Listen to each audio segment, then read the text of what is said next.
Started last week with a series on Elijah, and we're going to continue that series. As I mentioned, as Lonnie and Sharon are out of town, we are going to be taking a look at the historical account of Elijah and his experiences. And so we'll do that these 3 weeks, and then Lonnie and Sharon will also be going to Africa at the end of June and part of July. So we'll pick up Elijah at the end of that time as well. And I hope boy, this is a very unusual man. I mean, I say that because remember last week we started with, I think my slides are here. Last week we started with taking a look at that transfiguration. You know, here comes Elijah and Moses. Of the two people that could return and be there when Christ reveals himself and reveals the glory of himself, it is Elijah and Moses. And so we put Elijah and Moses way up here. But as we talked last week, we also saw that in the book of James 5, it talked about he was a man like us, but he prayed for 3.5 years that it wouldn't rain, and it didn't. And so there was an element of humanity in Elijah that we put him on a pedestal, and we recognized that what he did was truly heroic. It was great things that he did. He had choices to make, and like you and I have choices to make every day, and the choices that he made were right, and we'll take a look at another one of those this week. But if you remember where we left Elijah last week, it was after confronting Ahab, and of course Elijah appears kind of out of nowhere. We don't really know his background of his family and so forth. We just know that he was a Tishbite from Tishbe, wherever that was. But he appears on the scene, and he stands before Ahab, and he says as in chapter 17, "As the Lord, the God of Israel, lives, before whom I stand, there shall be neither dew nor rain these years, except by my word." So he confronts Ahab for all of the evil that he has brought in, along with his wife Jezebel. All of the evil, all of the idolatry, all of the wickedness, the Baal worship that he has stirred into the worship of God in that northern kingdom. And he confronts him, and then God directs him. He directs him very specifically. "And the word of the Lord came to him, Depart from here and turn eastward, and hide yourself by the brook of Cherith, which is east of the Jordan. You shall drink from the brook, and I have commanded the ravens to feed you there." So he gives him a command, he gives him a promise. "I'm going to take care of you, but you now go to this brook." So he obeyed. He went to the brook, sat by the brook. The ravens fed him, all is well, and they lived happily ever after. Well, not quite. But I think it's an extremely important context that what we have here in Elijah is we have a prophet who is exercising obedience. He was told to go to this brook, to sit there, and the ravens would take care of him. But now we pick up the story after that. And I guess, you know, as we consider God and what he is teaching us here, I think one of the things that we're going to see is this straight line that we would like to see from God, the straight line that says, you just go do this and be obedient to me, and then things will just work out as you imagine, is not the straight line that Elijah experiences, and certainly not the straight line that we experience in our own lives. And as a result of that, what conclusions should we draw about our own lives, or what conclusions should we draw about God himself? And so here is where we pick up the story now of this faithful prophet who is doing exactly what he was told to do. And at the end of this story, or the end of the 7 verses of of chapter 17, it says this. Verse 6, "The ravens brought him bread and meat in the morning, and bread and meat in the evening, and he drank from the brook." All's good. "And after a while, the brook dried up because there was no rain in the land." Uh-oh. The brook dried up because of his prophecy to Ahab. He said it wasn't going to rain, it wasn't even going to have dew until he spoke it again. And sure enough, now the very brook that he's depending upon dries up. So picking it up with verse 8 now of chapter 17. Then the word of the Lord came to him. Arise, go to Zarephath, which belongs to Sidon, and dwell there. Behold, I have commanded a widow there to feed you. So he arose and went to Zarephath. And when he came to the gate of the city, behold, a widow was there gathering sticks. And he called to her and said, Bring me a little water in a vessel that I may drink. And as she was going to bring it, he called to her and said, Bring me a morsel of bread in your hand. And she said, As the Lord your God lives, I have nothing baked, only a handful of flour in a jar and a little oil in a jug. And now I am gathering a couple of sticks that I may go in and prepare it for myself and my son, that we may eat it and die. And Elijah said to her, Do not fear. Go and do as you have said. But first make me a little cake of it and bring it to me. And afterward make something for yourself and your son.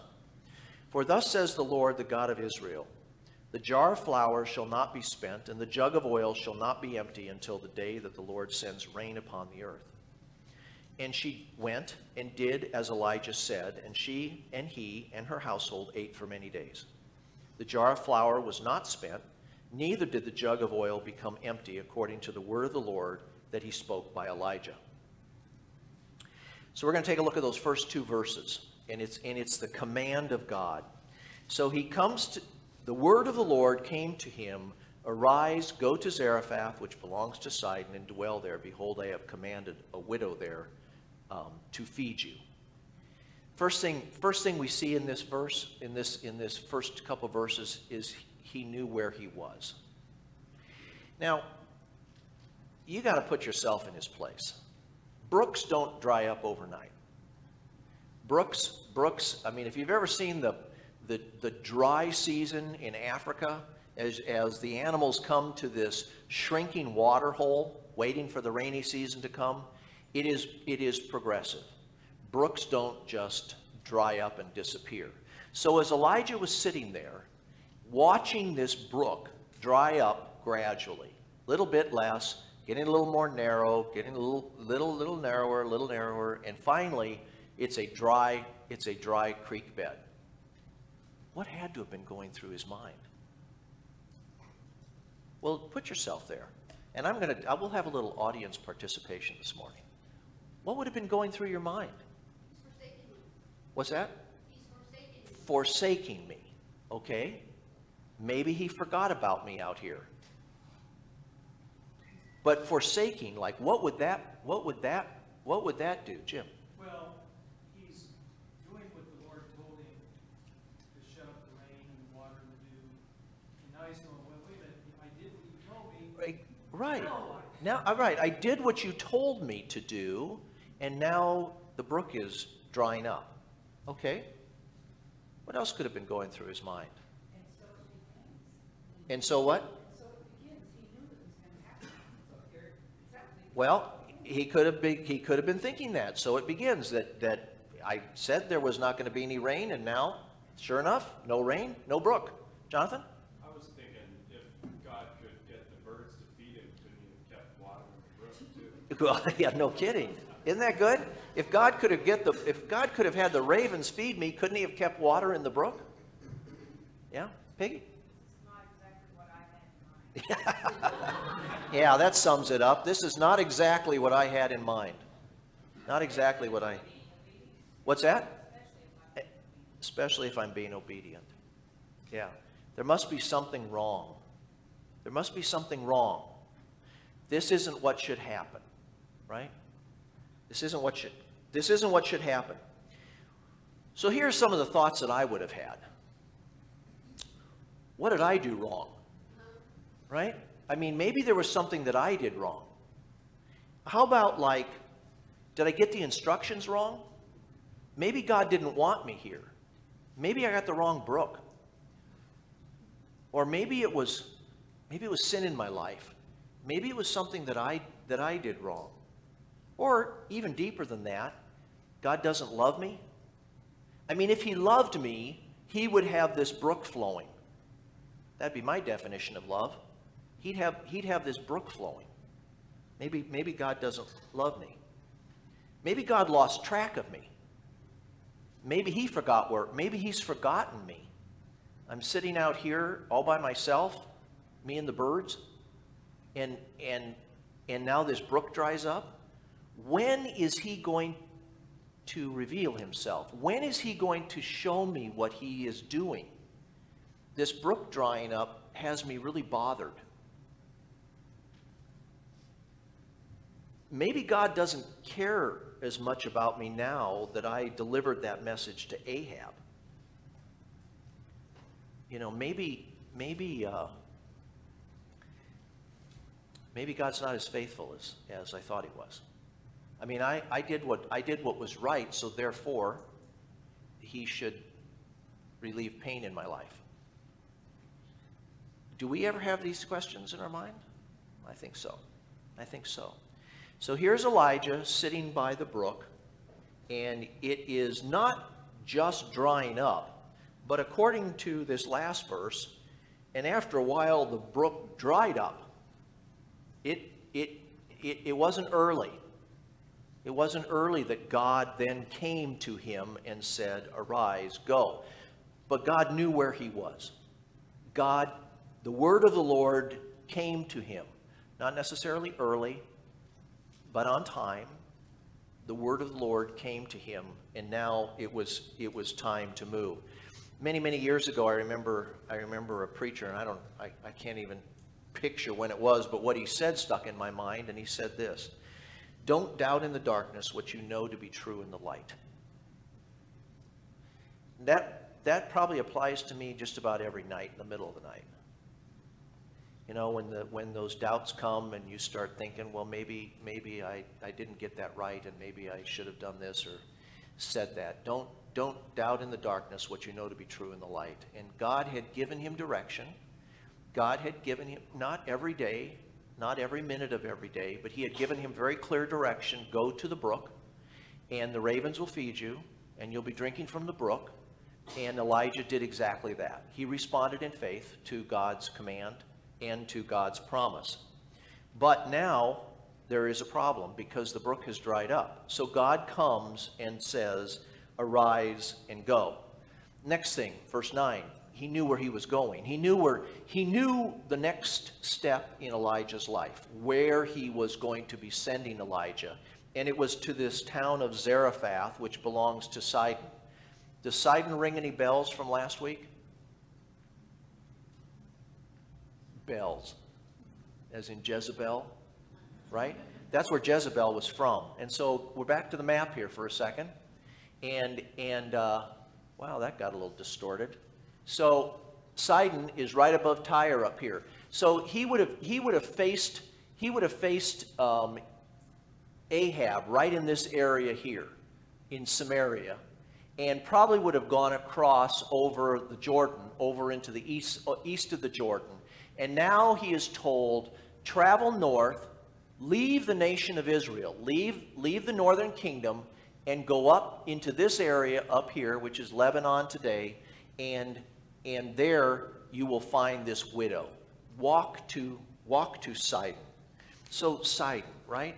So I mean, when you think about that, he commanded him to leave people of like mind. He commanded him to go into hostile territory.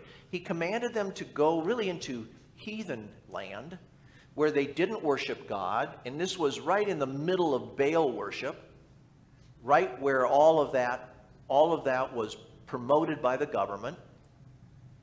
And find this widow, a widow. So what do you know about widows back then? Well, widows had no legal standing. So when the husband died, they were pretty much left on their own. They didn't have legal standing, so they were easily extorted. So if the husband maybe owned land, or if there was land in the family, it was easy to have that land taken away. There was no social safety net. And if there was no family around to care for this widow, they were absolutely on their own. So most widows were impoverished. Most widows really, really struggled. And that's why when you read in those prophets in the Old Testament, they were always talking about, God was always talking about, don't take advantage of the poor, don't take advantage of the widow, don't take advantage of this vulnerable population, because no one else is caring for them, and to take advantage of them is absolutely wrong. So no legal standing. So first Elijah is told, birds are going to take care of you. And now Elijah is told a widow is going to take care of you. A widow. A widow. So we know one of the messages that Elijah was getting was that this life of dependency that Elijah now was experiencing was going to continue. We depend upon birds first, and this brook that's flowing, and now we depend upon this widow. But really interesting, back in the third verse of chapter 17, when he commanded Elijah to go, this is what he said. You shall drink from the brook, and I have commanded the ravens to feed you there. When he commands him to go to Zarephath, he said, behold, I have commanded a widow to feed you. Isn't that interesting? So God's promise was right along with his commandment.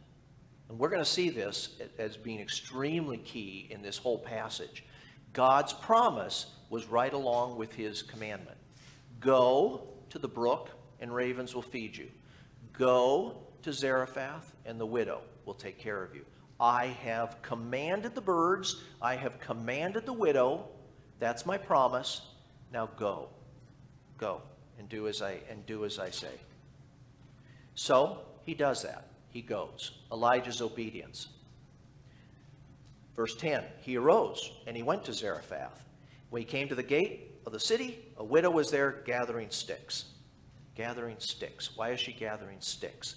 Well, we see later on in these verses, she's gathering sticks because she's about to make her last meal.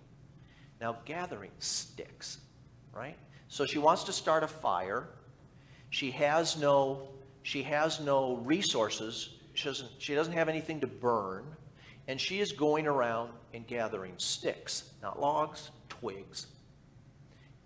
Gathering sticks to make a small fire, to cook the little bit of flour and oil, and then, as she said, that I may go in and prepare it for myself and my son, that we may eat and die.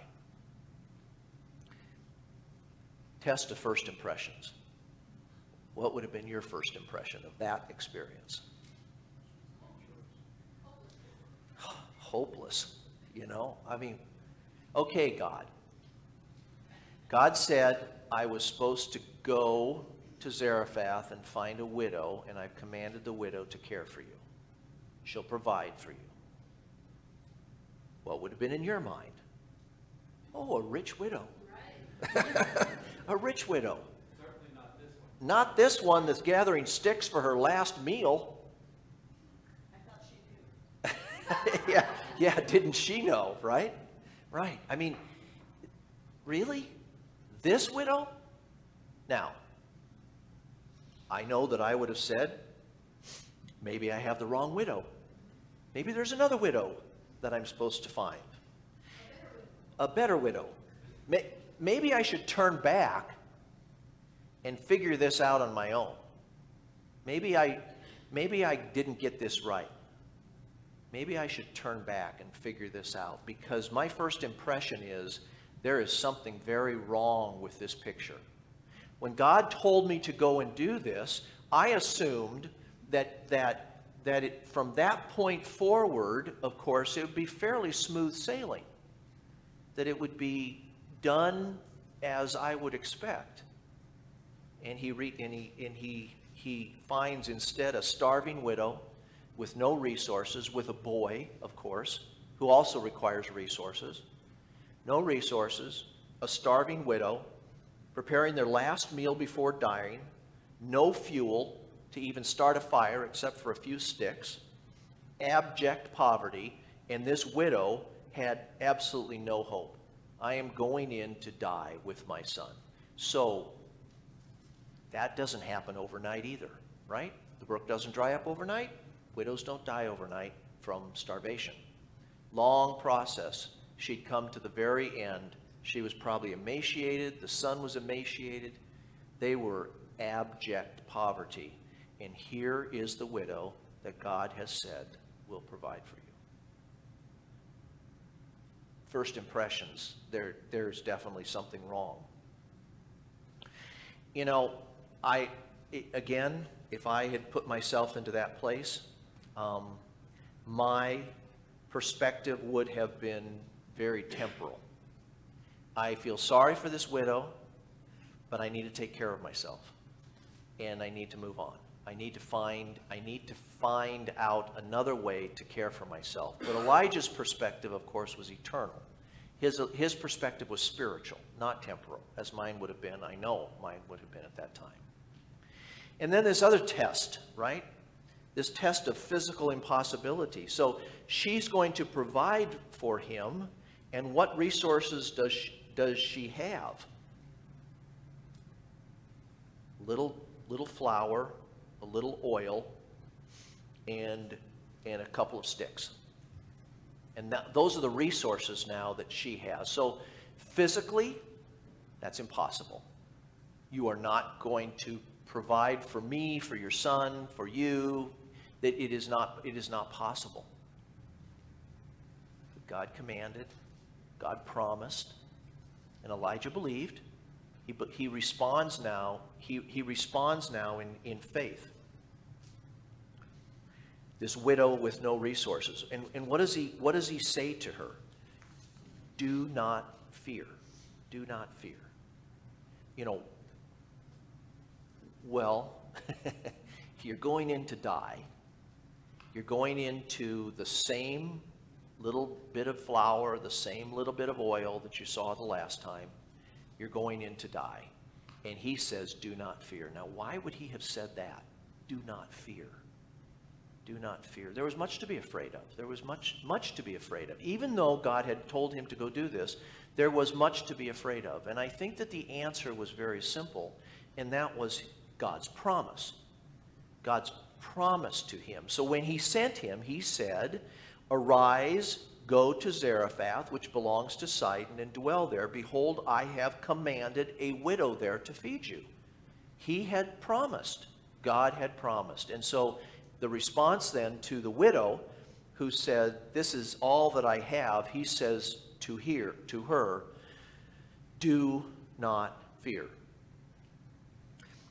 Elijah had seen this before. This wasn't his first time. The ravens had fed him. The brook he drank from. God had given him a commandment, had given him a promise. He responded, and that was what God did. The ravens fed him. The brook was what he drank. Now here he is with the widow. God commanded. God gave him a promise, and now he is responding. Do not fear. His faith was great. There's no question about that. When he saw these tests of first impressions and the test of physical impossibility, he didn't respond in fear. He responded in faith because he had God's promise. I guess, you know, the confidence then also affected the widow.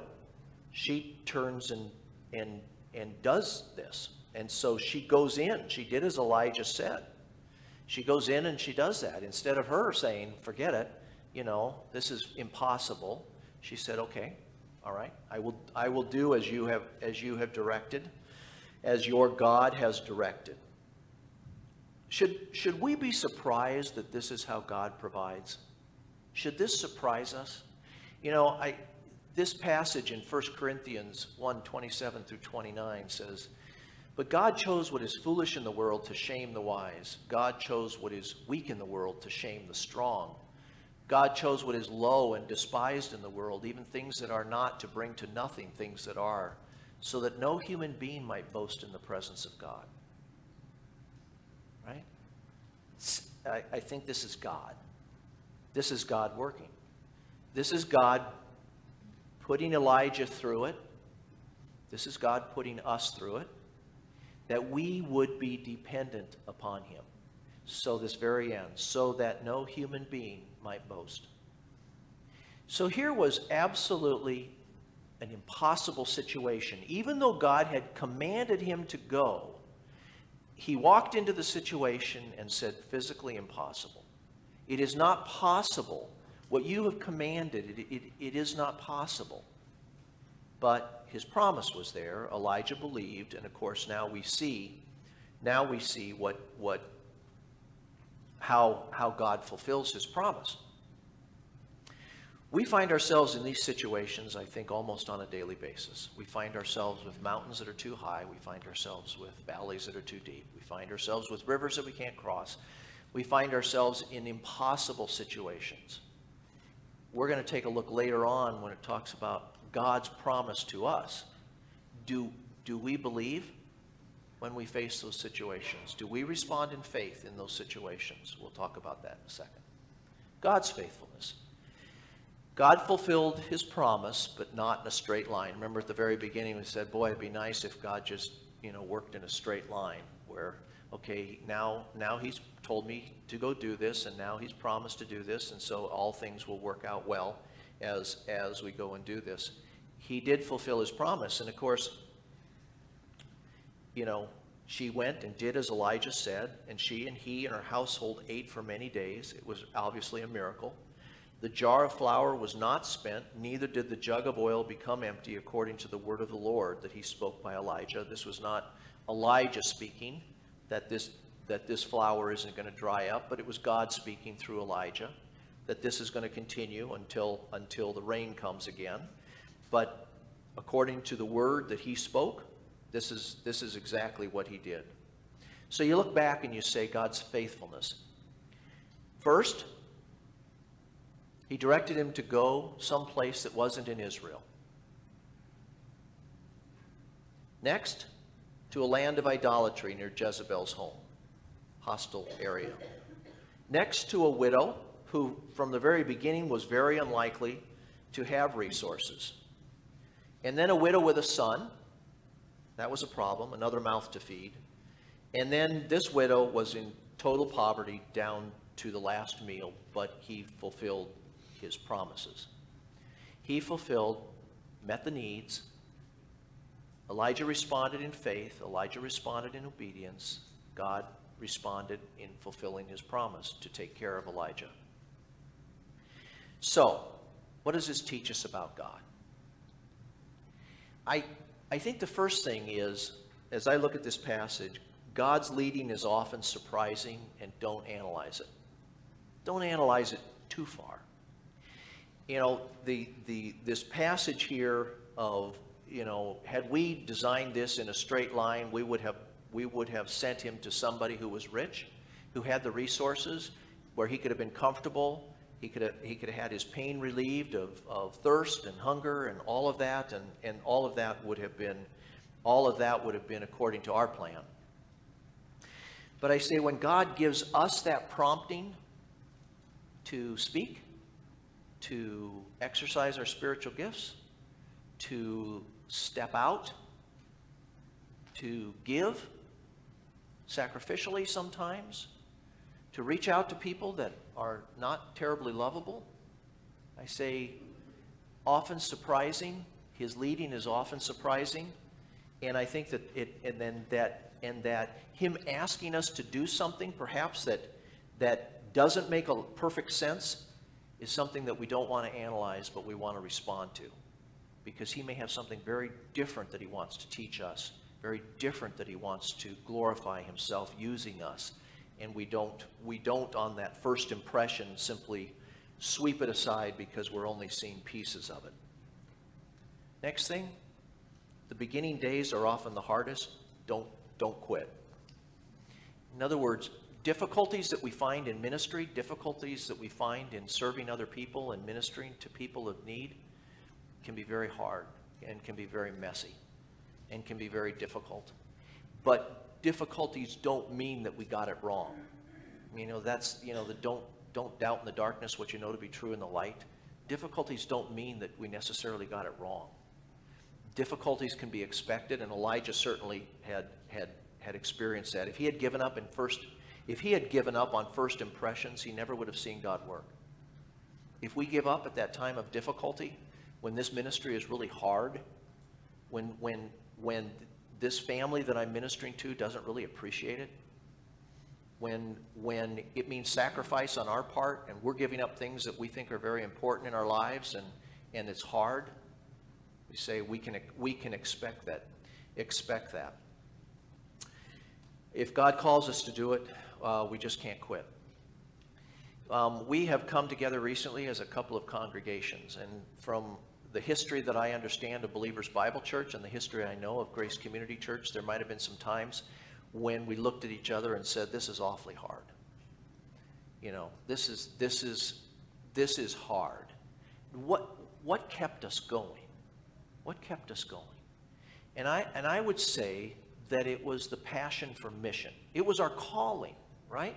It was our calling that to have a church that taught grace was extremely important to many of us and kept us going through difficult times, kept us going when it was hard, kept us going when it was sacrificial, kept us going when we maybe could have said, well, maybe we got that wrong, but kept us going. And what keeps you going? It's the mission. It's the passion for the mission. It's the mission of going to all the world. That's what keeps us going through these difficult times. And the first days of our new congregation, we'll find difficulties as we face the future. As we talk about building a new building, you just don't go, let's build a new building. That's work. That's hard. That's sacrificial. That means that we have to come together and we have to dig deep and we have to seek God and we have to say that's physically impossible for us to do that, but we believe that God wants us to do that, and so we respond in faith. We do that. We lean into the plow. Third, God's promises often hinge on obedience. Don't ignore your part. There is no question that Elijah was commanded to go. The widow was commanded to do what she did. And in both cases, obedience preceded God's provision.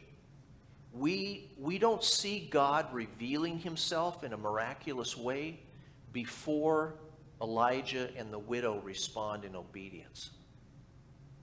We don't see Elijah being fed by ravens until he goes to the brook and sits by the brook as God commanded.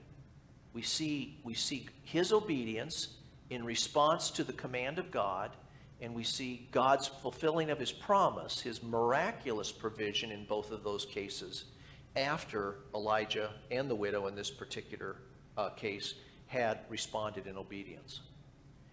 And the last one is God's provisions are often just enough, and don't fail to thank him. Wasn't exactly a bountiful meal that the widow provided with oil and flour, but it was enough for sustenance. She had water. It doesn't say where she got water because it wasn't raining and the dew wasn't falling there. So in the middle of drought, she had water, and she had these enough resources, enough to continue. But when he does provide, we respond with a grateful heart. So 4 things we learn about God. But I've got a couple more questions. Did God reveal his glory and power before or after Elijah responded in obedience to his command? And which comes first? That's a question we just covered, right? Which came first? And God commanded, he gave him a promise, and Elijah responded. In both cases, he went. When he got there, he saw things that didn't make sense, and yet he continued. He responded in obedience. We see that his command and his promise came, and he responded. So in 1 Kings 17:9, we see that. Arise, go to Zarephath, which belongs to Sidon, and dwell there. Behold, I have commanded a widow there to feed you. Command and promise. Well, I haven't been commanded to go to Zarephath. And I don't think there's a widow who's going to take care of me. Do I have a promise? Do I have a command and a promise? Is there something that I should be responding in obedience right now so that I might see God's miraculous provision? I think this is it. Go. Go. Go to Zarephath, right? Go and make disciples of all nations, baptizing them in the name of the Father and the Son and the Holy Spirit, teaching them to observe all that I have commanded you. And behold, I am with you always to the end of the age. Go, and the promise. Go, and the promise. Do I respond in obedience, or do I wait for God to reveal himself first, and then I respond? See, this last question, do we not see God's glory because we don't respond to his command in obedience? Is that why we live maybe some really boring lives? Not seeing God revealing his glory because we've not responded in obedience? There seems to be a pattern here. Go, he went. God's promise was fulfilled. Go, make disciples. Be engaged in ministry. Be engaged in reaching others. Be engaged in speaking the truth. Be engaged in going. Whatever role that may play for any of us, be engaged in that and see God's glory. So, here was a couple of other questions that came to my mind. Are we waiting to make sure it is safe before we respond in obedience? Is safety, I don't know how many times at night on TV, on the news, it is safe this and safe that, and that's not safe, and let's pass a regulation because it's not safe, and it is safety, safety, safety. Good thing to focus on, good thing to be aware of. That's our goal. Our goal is to be safe. Or is our goal to be obedient? Is it safe to share with somebody who doesn't know Christ? Not really. You don't know, right? You don't know what that response is going to be. You don't know if they're going to reject you. You don't know if they're going to call you, they're going to call you foolish. You don't know. You don't know if they're going to take the most precious thing that you may have and just throw it on the floor. You don't know. Is it safe? Is it safe to go before you know the outcome of going? No, it's not. It's not. Do we want to make sure others will respond positively before we share Christ? Would we like to know what their response would be, and then we could all have a good celebration and enjoy sharing of Christ before we take the risk of being obedient before knowing the outcome? I mean, when you think about it, just think what Elijah would not have experienced had he been safe. Had safety been his goal, what he would not have experienced, how God would not have been glorified had he just focused on safety. I think I'll stay where I am. At least I've got food. The ravens, maybe I'll find some water someplace else. Going to Zarephath seems like a long ways to go. Where am I going to get water on the way? There's a drought going on. You know, how's that going to be provided for? Lots of questions. How's all this going to work out? I would like to know how it all works out before I am obedient. So, do we not see his glory because we don't respond to his command in obedience before he reveals all of his glory, before he reveals himself?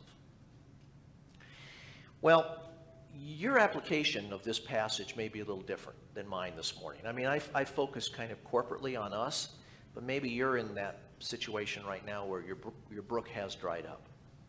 And you're wondering, did I do something wrong? And you're wondering, you know, and maybe God's moving you someplace. Maybe, I mean, I look back on my life, and there are so many times where I would not have moved unless I had no choice. And Elijah, in some respects, really had no choice. The brook was dried up. He needed to find water. He needed to move on. And sometimes we find ourselves in those times. You know, I conclude with this passage again. But God chose what is foolish in the world to shame the wise. God chose what is weak in the world to shame the strong. God chose what is low and despised in the world, even things that are not, to bring to nothing things that are, so that no human being might boast in the presence of God. We're in a process in our lives of increasing our dependency upon him. And he puts us into those situations to do exactly that. We could sit around and we could share person after person after person and the stories of where we were put into those situations, where we were out of control, we had no hope, we had nowhere to turn but to God, and we increased our dependency upon him. We saw him be faithful, we saw him do what he did, and we praised him for that in the end. Not a straight line, not everything working out exactly as we would have imagined, but we see his hand in our lives in all of those situations. But in all of those situations, it is this theme. It is he takes the impossible and he glorifies himself so that no human being might boast. I say, as we look forward to our future as a congregation, I think we're going to find ourselves in some of those impossible situations. It's something, look at it a couple of ways, it's something we can look forward to. Because our obedience to him needs to come as he glorifies himself. Not being safe, but our obedience to him, go and make disciples. So we want to do that. We don't want to live in a world of safe. We want to live in a world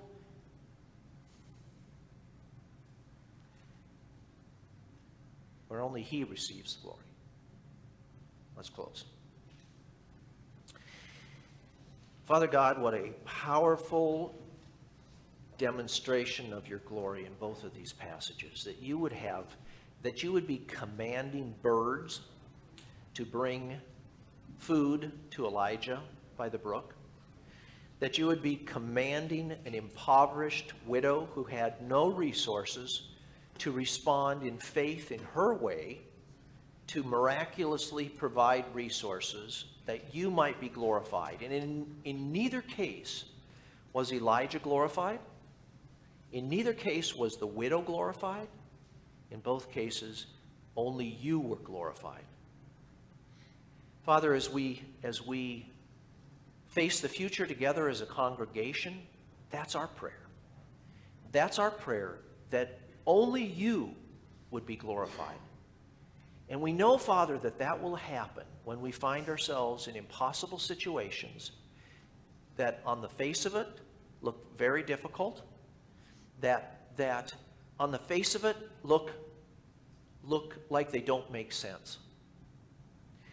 But as we follow your command, and as we are obedient to your command to us to go, we know that your promise will always be there. And that is that you will always be with us, even to the end of the age. So, Father, may we respond in faith by being obedient, that we might see you glorified in our lives and in the life of this congregation. We ask this in your name.